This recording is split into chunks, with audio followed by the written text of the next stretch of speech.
I'm sorry, Dave. Hey, it's me. I'm right outside. Will you pick up the goddamn phone, please? Well, would you describe your movie for our audience? What are they in store for when they come to see it? It is about a war photographer who's almost killed in Somalia by a suicide bomber. And she comes back to her home in Los Angeles and promptly even in the hospital, falls in love with a man who has just spent 5 years in prison, having been wrongly accused of murder. They're both at very kind of crucial moments in their lives, at kind of turning points. Anyway, they get involved, and then he disappears, and she becomes convinced that she murdered him. I can't believe you did this. I really hate you. All right, my head is exploding and it's coming in. You've got my cameras, so I need them. Well, you've done a wonderful job in this movie of setting up tension, and I know you're one of the writers as well. Yes, I wrote it with Gloria Norris, who's a writer friend of mine, and who also was one of the producers on the movie. And we started with this idea of, I don't want to say exactly what it is, but it's a love story.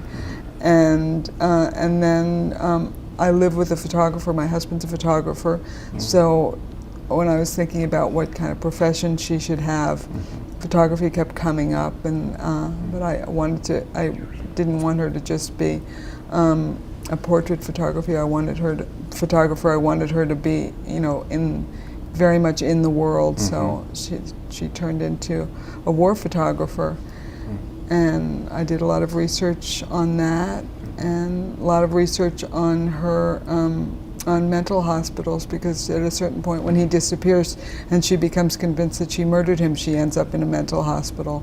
So a lot of the movie takes place there.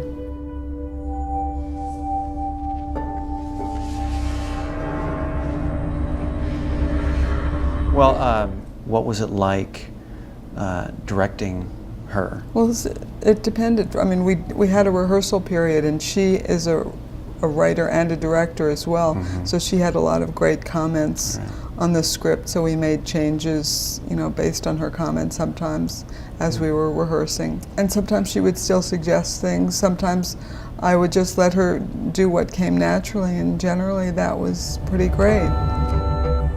Happy birthday! Are you there? I'll come by around 6 and I'll bring some champagne. I can let myself in if you're not back. What was the toughest part of making this movie for you as a filmmaker? Was there something getting that the was money? Of course, boy, we know what that feels like, don't we? Tough.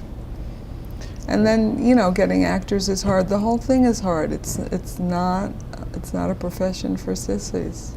Well, what was your most joyous moment when you were making this movie? What thrilled you? What made you the most happy?